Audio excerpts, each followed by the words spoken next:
Bir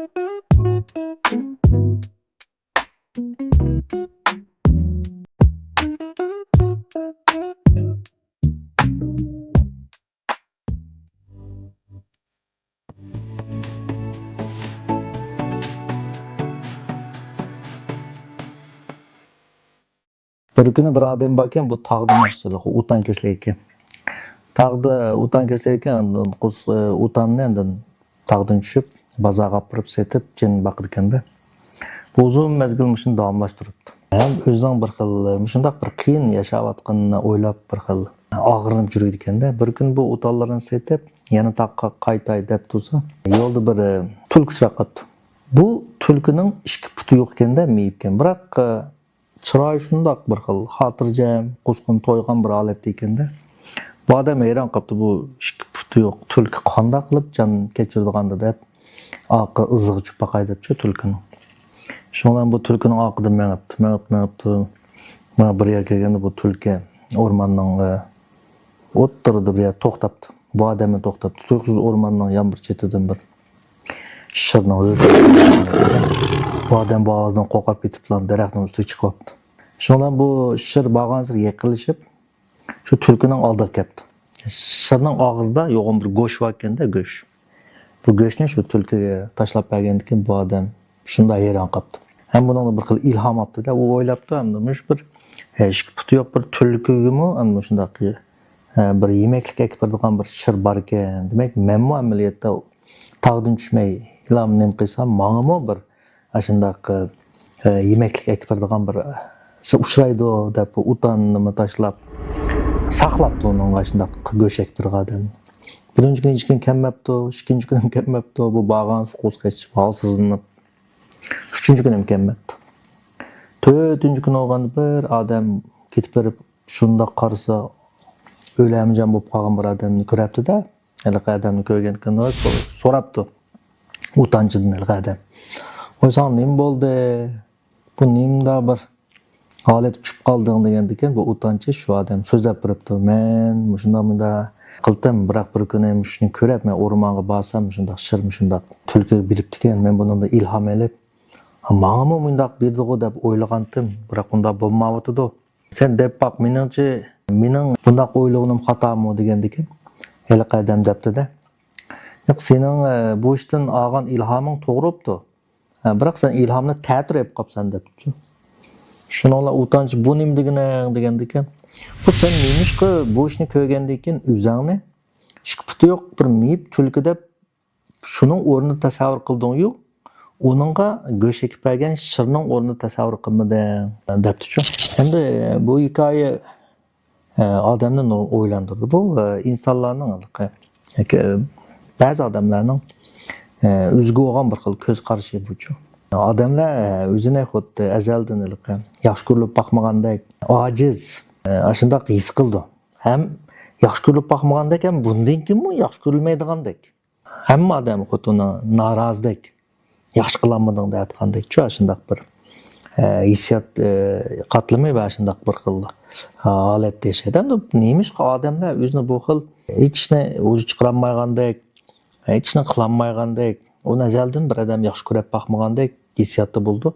Bu ameliyatda bizden şu neyro sistemimizdeki bir alaylık hesabına bu herkes adamın özünden talış olmasından bizden neyro sistemimizden bir alaylık. Neçe ming yıl, neçe 10 ming, neçe 100 ming yıl taraqqiyat jarayonida bizden neyromuz to'xtamay taraqqi qilmoqda. Bizden neyro sistemimizning sho'yorimiz birinchiligi rivoj nima desangiz bütün canlılarına oxşaydı. Yani onun hayatını saklaq qilish. Hayatını saklaq qilish Jinhua, yani tez taraqqiyatning birinchi vazifasi.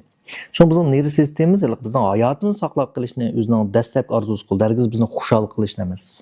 Natijada neyro sistemimiz bizning o'tmishimizdagi bizning hayotimizga xavf bo'ldigan manzillarni, xavf akkagan kechirmishlarni, aslimalarni ching tutib oldi. Çünkü hayatınızı xavf ekkendikin yana tekrarlanışının aldın aldığı denge. Hayatınızı xavf ekkenmegen əslimelerin asasiyatdan saklamaydı. Bizden əslimelerimizi saklaygan yani asaslı kalıqmış şu hipikemp sakan korayın deyimiz. Mesela bunu oddiy tushuntirib qo'ysam, siz shu yashash jarayonida nurg'un yo'llarni mangsiz. Bakchiq yo'llarni men boqqan.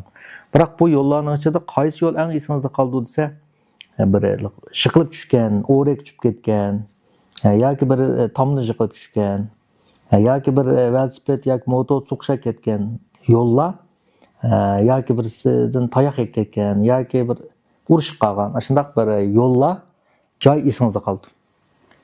Nima ish qiladi deganda, chunki bu o'rek yiqilib tushgan yeringiz sizning hayotingiz xavf olib kelganligi uchun bizning nerv sistemamiz mushani ching tutib oldi. Mush manzilni, mush aslini ching tutib oldi. Qolgan hech qanday ish bo'lmagan yo'llarni bu hayotingiz xavf olmaganligi uchun shuncha o'qlaydi. Chunki uni esi tutib olmasam bo'ldi degan gap. Bizning nerv sistemamizning bu xil yaxshi niyati va bu xil aloyidligi biz insonlarning xushalligini to'sadigan, ya'ni bir to'saq bo'lib qolgan. Bu nima degan gap deganda, biz ham yashash jarayonida biz o'zimizning boqquchini, ko'pincha ota-ona, har xil odamlar bilan yashash jarayonida bularning bizni shu tillagan, uyg'an, ayiblagan, rad qilgan, gapib turmagan, bo'zaq qilgan, chavshav qilgan, shunday manzillarning hammasini bizning nerv sistemamiz liqqa tutib oldi. Chunki bularning hammasi bizning hayotimizga xavf yetkazadi deb qaraydi. Bizning bir stilida bo'zaq qilmishning hammasi xatarli ishlar bo'lg'achqa bizning nerv sistemamiz buni ching tutib oldi. Ammo bizni yaxshi ko'rgan, xushal qilgan, gapimizga unigan, ma'qul degan, bizga yangi kiyim olib nurg'un aslamalar bo'ldi amaliyot. Ota-ona uni yaxshi ko'rishni buni hech qaysi esida bo'lmaydi. Chunki u manzillarning hech qaysi, u xil aslamalar, u xil kechirishlarning hech qaysi bizning hayotimizga xavf yetkazmagachqa nerv sistemamiz buni aslamaydi. Buni aslamagandan sizda bir xil yaxshi ko'rgan hissiyotmi ishlab chiqarilmaydi degan gap. Nachar aslamalarni doim esda tutib olgandan keyin doim yaxshi ko'rilmayotgandek bir xil ochiq, bir xil bezorlik hissiyotini ishlab chiqaraverdi degan gap.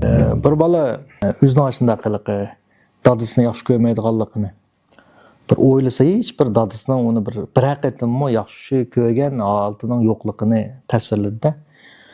Men dedim bu bolaga, sening bu dadang bilan birga qilgan hech qanday ish yodingda yo'qmi desam, yo'q, ammo shu faqat basketbol musobaqasini birga ko'rdik. Men yaxshi ko'rgan komanda top urganda, top sulganda men shunday xo'shblab vaqirab ketdim. Shu vaqtda dadam men qarab bir xil kulib ketdi, deb yig'lab ketdi. Bu aslim yo'q ekan asli buning kaldisida. U buni o'ylasizlar, dadasining ona degan, buni degan qilgan, qilmamiz deb ayblab atgan, undan rozi bo'lmayotgan, qopqin turib turgan bir odamlar bor ekanda buning kaldisida. Bu tuyuqsiz men unda so'g'andan keyin men de vaqirsam dadam bir xil xo'sh bo'la kulib ketdi deydi. Bu bir xil muhabbatning vahshiy bir ifodasi ku. Masalan, siz xo'sh bo'lsangiz, sizning xushalligingizni ko'rib xo'sh bo'lib ketgan odam bu muhabbatning degan bir intan chunchundi bir xil ifodasi bu. Demak, siz bir odamning xushal bo'lganini ko'rib, siz xo'sh bo'lib ketibsiz. Ham sizning hayotingizda bunday odamlar intan uchraydi. Balkim sizning xushalligingizni ko'rib ko'nglim bo'lib ketgan odamlarni ham yana topildi. Sizning xushalligingizni ko'rib, sizga o'chilib ketgan odamlarni topildi. Ammo sizning xushalligingizni ko'rib, xushal bo'lgan odamlar intoz bo'ldi. Buningga ota-onangizning qo'ldan keldi bu. Demak, bu bir xil haqiqiy yaxshi ko'rilganlikning bevositasi. U bilan yig'lab, chunki nurg'un odamlar uchun bu bolaning bu aslimasi bir hikoyadek tug'an bilan uning uchun bak muhim hikoya. Chunki bir xil nima deymiz, ichki bir xil qalbi va asli dadam yaxshi ko'rdi ekan-ku deydigan bir sezimga, oddiy bir qoyil qilishga emas, haqiqiy o'zi tiyan qo'ygan sezim usulida bu bola uchun bu bak cho'ng bir o'zgarish degan gap. Demak, biz shuni tushunishimiz kerakki, biz azaldan ota-onamiz tarafidan yaxshi ko'rilmagan emas. Faqat nimasi asliyanmaymiz xolos.